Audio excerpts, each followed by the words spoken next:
Hey, welcome back to the Life Coach Launchpad. My name's BJ, and I'm here every week talking to you about all the online business things that, as it turns out, need to happen in order to have a successful life coaching business. I'm a business coach.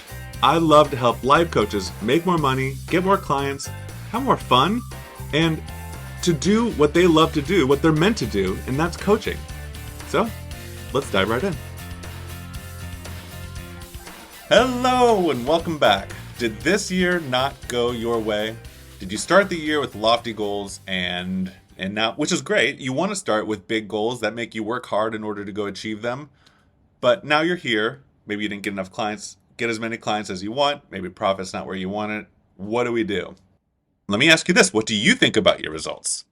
Maybe you're thinking that, well, everyone's having a hard time, so it's okay that I'm not meeting my goals. Now that might make you feel better in the short term, but it might soften the blow of what you're experiencing, but it doesn't help you to make more money and get more of the 4 A's. So these 4 A's are from a book that I just read by Greg Harden, and these 4 A words are something that we all want. So yes, we're all in business to make money, but if we were just making money, that probably wouldn't be enough. Wouldn't be enough for me. And it probably wouldn't be enough for you. But these 4 A words are attention, affection, approval, and acceptance. I think about it in terms of peers, family, loved ones, employees, bosses. So for each one of these groups, we're looking for attention.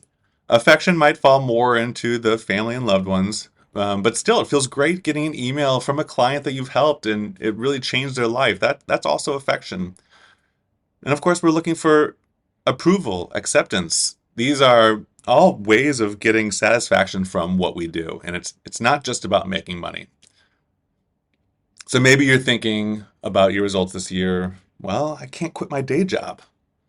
Maybe I'm not a good coach. I'll never make it as a life coach. And what results are those thoughts going to get you? And what results do you want? Now, I am a business coach. I am not a life coach. I speak life coach, but I am an expert in everything online business. I bring this up to encourage you to use your coaching skills to observe your thoughts and come to me when you're looking for, if you're familiar with the model, when you're looking for the right action. When you have your thoughts in order, I will help you get the right action in order to get the results that you want. The way I think about it is that I think that when business is down, that's the perfect motivation to make your business stronger than you've ever imagined. Make the messaging clearer. Fill the gaps where potential clients are leaving your world. Business being down is an opportunity. Don't let it pass. So I'm going to lead you on an exercise today that's as simple as what's working now, what's not working, and what are we going to do differently. We're going to go through that, and essentially it's going to be starting over. Now, this is December, so it makes the conversation make sense as to talk about 2023 versus 2024, but you can do this process whenever. In fact, the more you do it, the better. The more you're going to improve. Improving is all about getting that feedback about you need to figure out what's working and in order to move forward. Here's a Ted Lasso quote. You know what the happiest animal in the world is? It's a goldfish. It's got a 10-second memory. And that's perfect about what we're doing today because we're going to go through what's working and what's not working, and then we're going to be a goldfish. We're going to learn from that, but we're going to throw it out the window and we're going to figure out what we need to do next. And we're not going to think about how it was going. We're only going to focus about implementing our new plan. This process is for you, whether you've done a plan like this before or you haven't. I'm going to teach it to you. You could both incorporate what I'm teaching you into your current annual improvement process or monthly improvement process, or you could replace your current process, or if you don't have a process, do this. This is what it's for. So the first, like I said, it's 3 steps. We're going to talk about what's working. Step 2, what's not working. Step 3 is what are we going to do differently. So what's working? I think about this in terms of the business overall. And when I think of a business overall, I think of a funnel.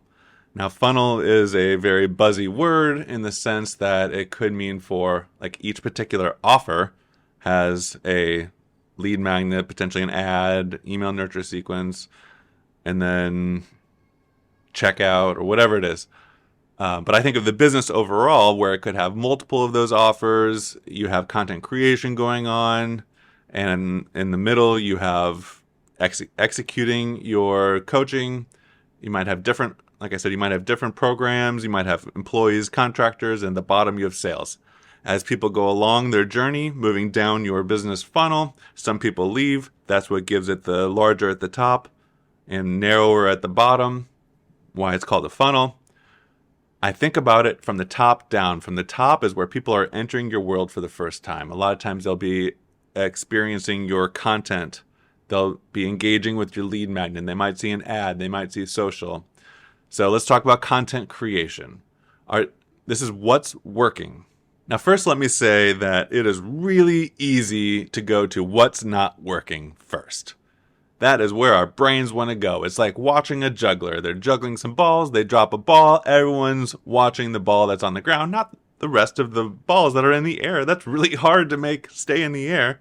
But they're looking at what's going wrong first. But we want to talk about what's working. We want to avoid all those rabbit holes. So what is working? We're going to start at the top. Let's talk about your content. This is an exercise for you. You can basically start with a blank piece of paper. What's working? Start with your content. Is some content getting more engagement than others? Lead magnet is a form of content. Do you have one lead magnet better than others? Do you have a lead magnet? Do you enjoy doing some content more than others? Is there a format that you like? Do you like written, audio, video? Something better than another? Do you like some platform better than another? In terms of ads, do you have ads? Are some more successful than others? Are there certain times of the year that some are more successful than others? Speaking of Facebook ads or Instagram ads, what audiences are seeing some success? What lead magnets in your ads? Are there some descriptions, some headlines? Where do you have pockets of things doing better than another? Did you run one ad all year? And that would imply, and my question is, did you iterate enough? If you're going to be running ads, it makes sense for you to use your time in order to constantly be updating them and trying new things. In terms of social, are you getting engagement? Did some posts get more engagement than others? Can you identify it down to a topic or a program or an offer? There has to be some sort of trend that you can identify as working.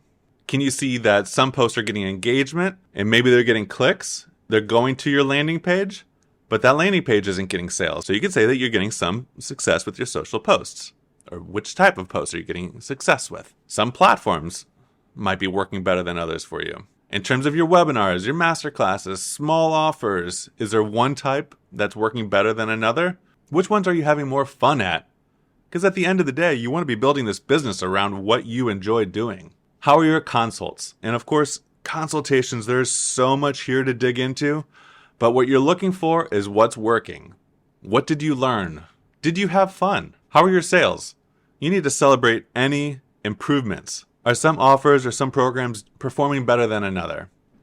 Do you have employees or contractors? Celebrate the ones that are working out for you. Just having that person around for another year, that relationship has progressed. So dig in, look at your business top to bottom, what is working. We are compiling a list of action items. I put these into categories of stop, start, continue. Everything on the what's working list, those are all continue. We know that those are working, let's keep doing that. We're going to be moving into what's not working. Each of these, we're either going to start something or stop something. When we're talking about what isn't working, I like to put this in the context of which part of the process isn't working. Now, there is a process to online business. I teach it in a free training that's on my website at bjbutler.com. It's a 4-part free training, and it is a tried and true process where the name of the game is really figuring out how to implement it for you into your business. As we're talking about the process, it makes it less personal. So if you are hearing feedback from potential clients or clients that is negative, it's really easy to go to the place where you're saying, oh, I'm not a good coach, or I'm not coaching right, or I'm not good at this. But if you think about it in terms of I didn't implement the process correctly, that's a very different conversation. It makes it less personal. You need to know that if you nail the process, you will get clients. This is a game of taking the process that exists and is known to be successful and figuring out how to implement it in your business. That's how I want you to be thinking about this, what's not working correctly. It's not you, it's that you're not implementing the process correctly. If you do nail the process, you will get clients. So let me ask you this. What part of the process sticks out as not working? What part of your business sticks out to you as being incongruent, as sticking out? How can you make clients flow through the funnel better? How do you get them the information they need at the right time? That is the trick to online business. Probably, as soon as I said what's not working in your business, you probably had an answer for that. You could probably put your finger on which part of your business isn't working, whether it's from the lead magnet, the ad, the content creation. At some point, you have an idea of where people are leaving or where you're losing people. We want to come up with actions that you can do that better guide people through your funnel, that are giving them the information that they need when they need it. And that brings me into my next question is, where do people drop out of your funnel? The funnel is a tornado shape. It's wider at the top and it's narrower at the bottom. It's because people are naturally falling out of it. And that's normal.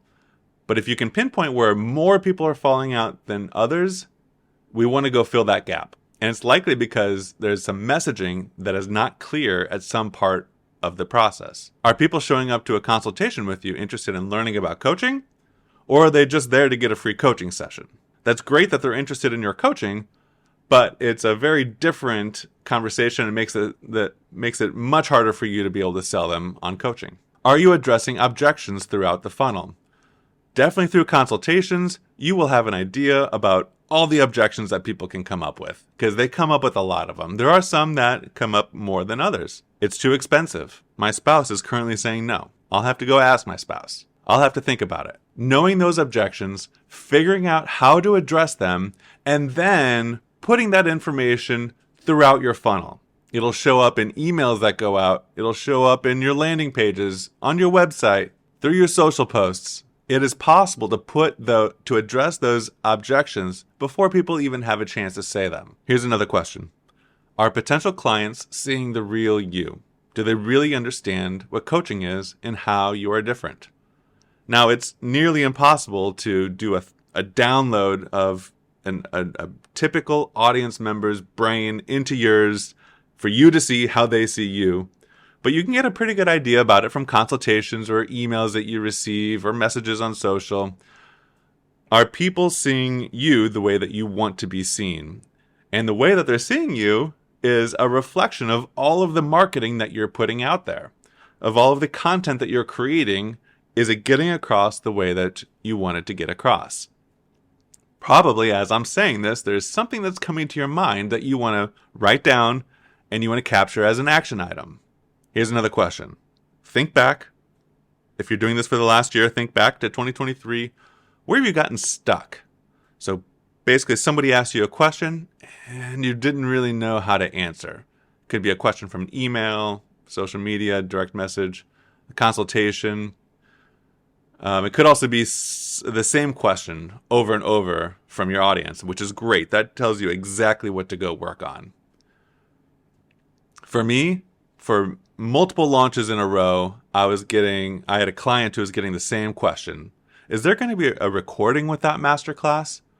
It got to the point where my client was just answering the same question over and over again with, yeah, there's a recording, just like I wrote on the landing page.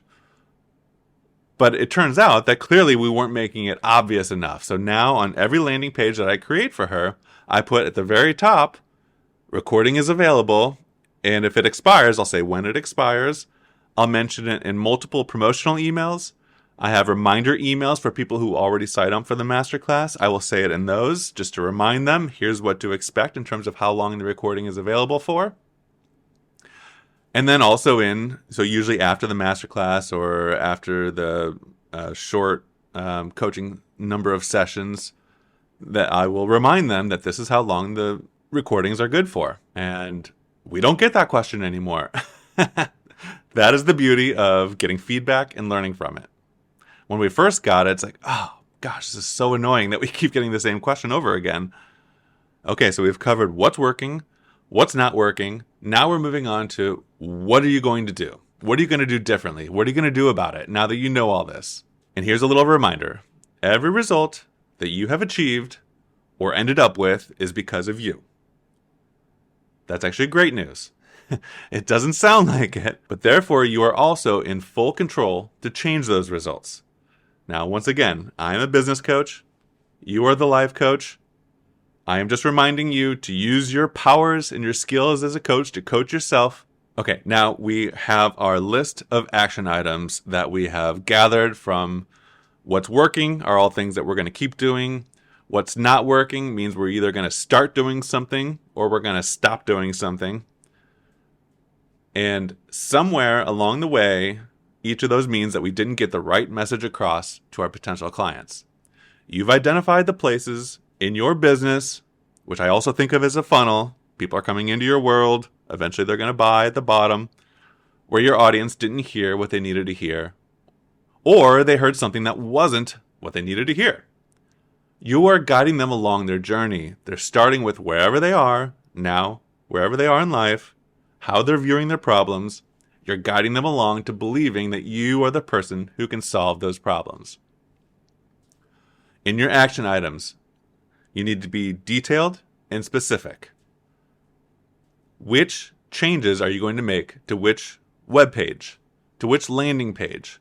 Which messaging needs to go into which email? Which type of email? Are you going to change your nurture sequence?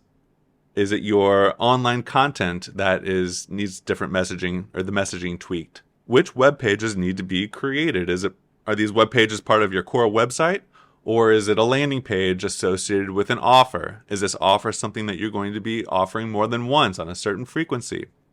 When you have your list of items, you're going to prioritize them. The ones that we're going to put at the top are the most important. We say that they are the most important because we are losing the most revenue or the most opportunity from people leaving our world because of something that we're doing. Now, you might end up with a full page or multiple pages of actions, and that's can very easily feel very overwhelming. The first action items I would look at are the repeating tasks.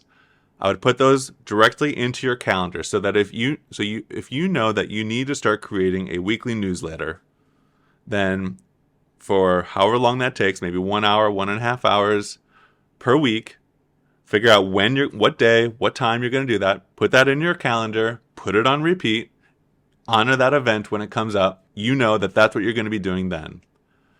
And do that for all of the repeating tasks that you have. If you're going to be creating more social media content, put that as a repeating task on your calendar. And as soon as it's on your calendar, then you can mark it off your to-do list. There are some tasks that are going to be farther out in the future. Those would also go onto the calendar.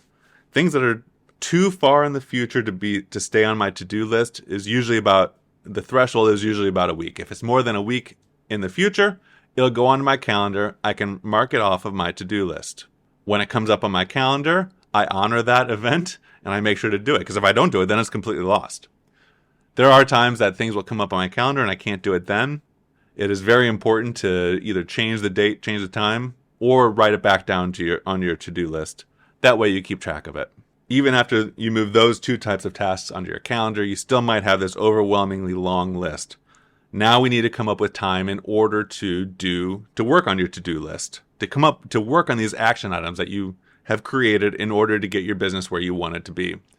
You can just create time on your calendar. Mark a set amount of time every week, every other day, certain days of the week in order to go work on this. Put it on repeat. Eventually, your to-do list will be working its way down. There might be other action items that are saying, well, when we're in this type of launch, make sure to do this. I also have a launch calendar. So I have it a couple different ways. One is over the course of the year, these launches are happening which month. And then for each launch, then I have a detailed Excel spreadsheet. I use Google Sheets that has every task needed to get that launch done. And I start at the end. I start with when the program starts, whether it's a group coaching class, individual coaching class, master class, whatever it is, and work backwards. Work backwards through the email sequences that need to happen. There's a landing page that needs to be created. It needs to have copy written for it. It needs to be designed. It needs to be built. And work that backwards all the way to the very beginning task, which is most likely creating the messaging for it. So there's launch calendars. Here's another example of something that might not have worked for you, and this is an example of mine. Many times that I will create a landing page, which will take people to a checkout page. After someone checks out, then they're redirected to what's a thank you page. It's a thank you page. And in the software that I use, that redirect to the thank you page is just it is out of the way, and I forget about it. So in order to help with that, I create a checklist. I have a checklist. Whenever I create an offer, I go through the whole list, and that helps me not forget anything. So each of your action items, they might go into a different bucket. So you have a to-do list. You try to put as much from your to-do list into your calendar. If it still doesn't quite fit into your calendar, you might have a launch calendar. You might have a calendar for your whole year in terms of launches or which programs you're going to be pushing. You might have checklists. Each of those things help you stay organized. So that brings me back. If you didn't have the year that you wanted, that doesn't matter.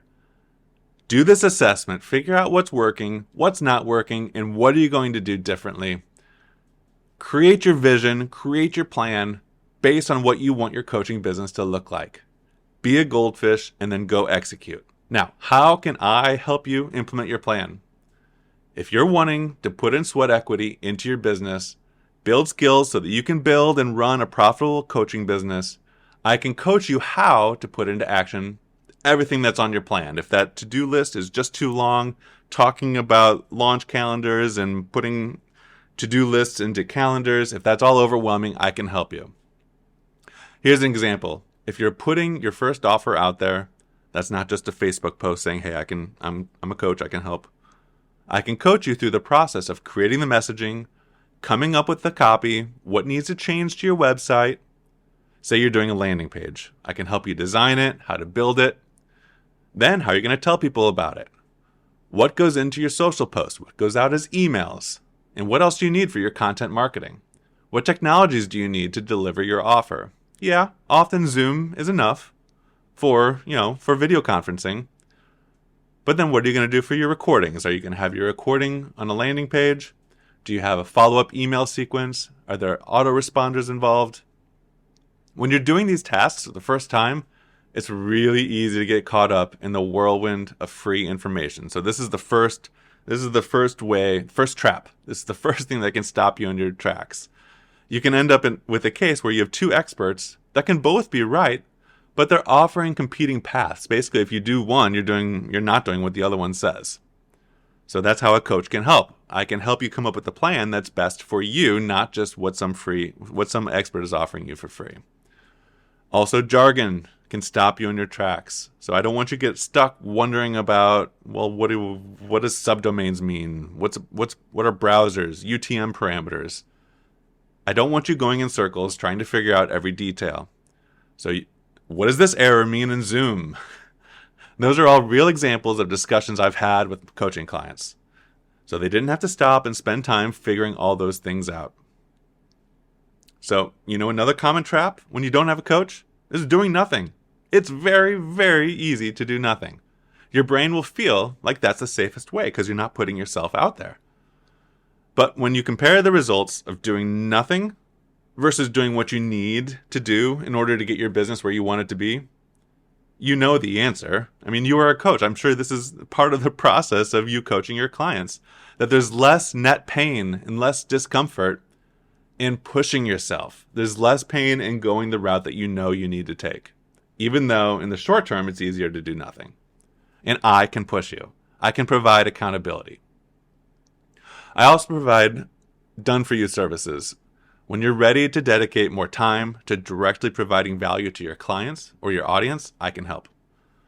I have extremely talented experts ready to implement your vision You'll always have me personally leading the team, and it starts with one-on-one communication so that I can fully understand your vision. Like, we'll meet on Zoom, and all along the while, I'll keep you in the loop. I'll either be the one doing the work, or I'll be working closely with the experts to create something beautiful that will help you better serve your clients. And the most important part is that this is your project. It's just powered by me and my team. Like, my goal is to be invisible. This is you out serving your clients and amplifying, powering your business. But at the end of the day, this is how you can spend more time directly serving your clients. Whether that's more time coaching, creating content, or just working on other parts of your business. So, back to where we started. If this year wasn't exactly what you wanted, take the time to learn from what worked and what didn't work this year. Then be a goldfish. Let it go. Provide that total disconnect between what was working, what wasn't working, and what you're going to do next.